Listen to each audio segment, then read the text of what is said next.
stood and stared at it, marveled at its beauty, its genius.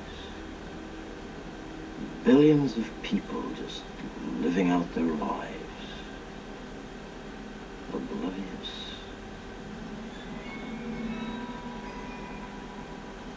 Did you know that the first Matrix was designed to be a perfect human world where none suffered, where everyone would be happy? It was a disaster. No one would accept the program. Entire crops were lost. Some believed that we lacked the programming language to describe your perfect world, but I believe that as a species, human beings define their reality through misery and suffering. The perfect world was a dream that your primitive cerebrum kept trying to wake up from. Which is why the Matrix was redesigned to this, the peak of your civilization. And I say your civilization because as soon as we started thinking for you, it really became our civilization, which is, of course, what this is all about. Evolution, Morpheus. Evolution. Like the dinosaur. Look out that window. You've had your time. The future is our world, Morpheus. The future is our time. There could be a problem. So anyway, taking this as a general model of creation, we can see that it would be pretty rare to be able to communicate with other dimensions and entities, etc. And indeed it is rare, because the greatest universal secret of all is this. The only time that something like this is supposed to happen naturally is when a race of beings has transcended their ego. Only then are they naturally endowed with the power to understand the other realities around them and to commune with them, etc. This may sound very similar to the concept of enlightenment, and indeed it is similar, in fact identical. But what this idea will lead us into is the reason that the Illuminati ended up being who and what they are, and how this entity worship, or whatever we may call it, fits in with the story. When the group of allied families that we now call the Illuminati first came to power, it was a time when the planet was not ready to commune with the higher realities because it was untold thousands of years ago. What happened was something that should not have happened. No one, not the Illuminati, not anyone, should have communed with the other dimensions. But because this planet has had an uneven history and there have been very advanced civilizations that have either visited us or that developed here, there's always been advanced technology that has been left behind to subsequent cultures. This happened either when the visitors themselves left behind or imparted something, or when advanced civilizations were destroyed and remnants were left behind. Just like researchers the world over are baffled today by various amazing artifacts such as the pyramids, etc., there's always been the same phenomenon happening on Earth for hundreds and thousands of years. So the second last destruction of a civilization that had happened in prehistory was that of Lemuria, and then the culture that rose up again after Lemuria was Atlantis. And just like we are confounded by all the Atlantean culture that is seemingly spread around the planet, as if there was a global empire of some sort, they too were equally fascinated and confused regarding the Lemurian artifacts they kept finding as the technology advanced and helped them discover more and more antiquities. Now, as is also stated in standard New Age lore about Lemuria, this civilization was the last one that was highly spiritual and where humanity had gained an understanding of higher dimensions. This was done in the natural manner of doing these things, so it went smooth. There were no demons, no Satanism, etc. They communicated with the fifth dimension and beyond. They were all telepathic and so on. You see, the crux of the problem was, and always will be this: the only way a species is able to commune with the higher realms safely is when it reaches fourth dimensional awareness. There is a lot written about how we are entering the fourth dimension in the Aquarian age, and this is true.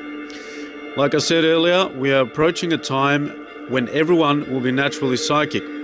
This is just another way of saying that everyone will be able to perceive the higher dimensions above this here third. So what happened then with the Lemurians? Nothing. They were fine, and they had reached an advancement level that was sufficient enough to let them perceive the other worlds around them without creating any problems for themselves. Notice above we said, in order to commune with the higher realms safely. Some of you are beginning to get the picture. See, the Lemurians were fine. They lived out their time, they came to their natural end, it doesn't matter how now, and then, you guessed it, Atlantis emerged much in the same way that our civilization has emerged out of the ashes of Atlantis. Now, as some may have guessed, what happened is that the Lemurians had left behind various writings. You could call them incantations, mantras, spells, whatever. Now, these advanced writings were supposed to be used by a race that has graduated to fourth dimensional consciousness only. I will repeat again, there is no rule that says a race cannot commune with the higher realms while still in third dimensional awareness, but it is the most dangerous thing that could be done to that race and on that planet. So, of course, what happened is, after Atlantis had reached a certain level of culture very similar in advancement to ours, maybe even a few decades more advanced than we are now, certain intellectual Atlanteans came across these writings, and being as fascinated with them as people are now fascinated with Atlantis, the pyramids, or the Epic of Gilgamesh, for instance, they played around with them, never understanding them fully. Mind you, it is a given that the Atlanteans at this time are not fourth dimensional, but a third dimensional culture, much like we are now, the majority. So these men, being the smartest Atlantis had to offer, knew something was going on with these quote-unquote spells that had to do with exalted states, but didn't know more than that really. This was enough, however, as they were motivated mainly by ambition and power, so they just tried these mantras out, having a vague understanding that they would commune with some high intelligences. Of course, due to the advancement level being still stuck in their egos, they were, of course, controlled by their egos. So what happened was one of the biggest cosmic accidents that has occurred on any planet, anywhere. Basically, incantations and rituals that were developed by and intended for a fourth dimensional humanity were performed by a group of third dimensional men who, to make matters even worse, were controlled by their lower egos much more heavily than the rest of humanity was at the time.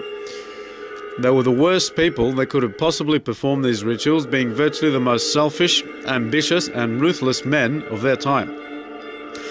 They were top Atlantean politicians, of course, which needs no further explaining.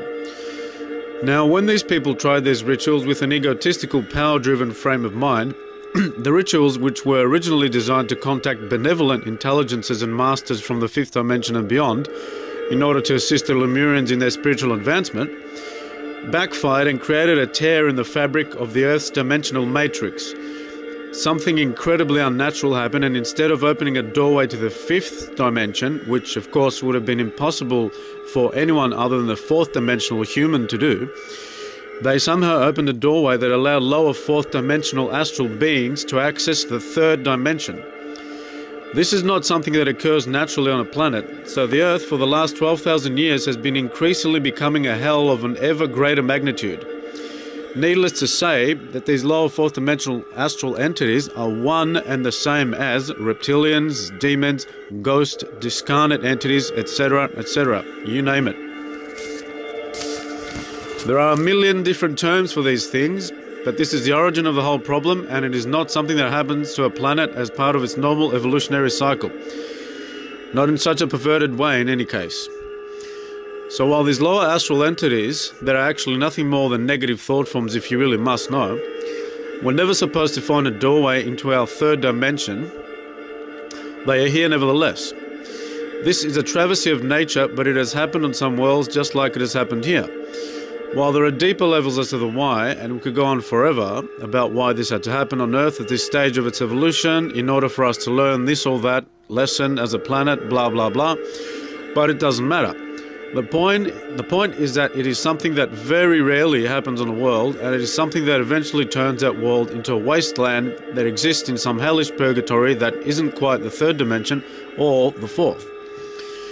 Put another way, these energies started quote-unquote leaking into our dimension from that time, and now the dimensions are permanently overlapping. While the lower astral entities are supposed to be trapped in the lower fourth dimension and stay there for all time, very much like the concept of the Phantom Zone from the Superman movies, these terrible Atlantean rituals allow them to slowly seep into this dimension, and now the third dimension has become infected by the lower fourth and is nothing like it's supposed to be. Certainly there's negativity and attention between opposites in the third dimension. That is simply the nature of that particular dimension. But what has happened with this quote-unquote bleeding through, pun intended, of these demons, or whatever you like to call them, is that the balance has shifted very dangerously toward the negative polarity, where we'll now finally witness a state of affairs on the planet where it is basically 95% taken over by darkness, which is roughly the percentage of the planet's wealth and resources that the Illuminati own and control, as a matter of fact. This is why there is also an enormous interest from certain alien factions, particularly the benevolent humanoid ones like the Pleiadians, who see the Earth at this time as a spectacular backdrop of a game that rarely ever gets played out in the myriad of galaxies of galaxies. Dozens of evolved alien races are sitting on the sidelines, watching, completely awestruck, waiting to see what the Earthlings are going to do next to get rid of their demons. A very common theme that is found in similar writings is that the Earth is expected to play a major role in the uplifting of the galaxy as a whole, but we aren't told exactly why. We are only told that it has to do with demonstrating free will, or that we are one of the few planets that is graduating to fourth dimensional consciousness, so we are a key planet in the greater galactic transformation. However, the most vital element to this story is that what has happened on this planet with the demons hasn't happened virtually anywhere else before, so if we overcome it, it will prove to be a remarkable feat by any standards. This is why there are so many aliens just watching us as if this were some intergalactic Super Bowl. I wouldn't be surprised, provided we were to overcome this hurdle as a planet, if some galactic leadership role may be offered to Earthlings. This is the future we face if we are to stick together and win this battle. These reptilian entities, in order to maintain their connection to this realm of ours, require blood. Simple as that. This, by the way, is the first time in this reading that a statement like this makes so much sense. It is pure science. Think of it as an advanced form of medicine even. They are essentially discarnate entities that ordinarily have no business in this dimension, yet they hate being trapped where they are.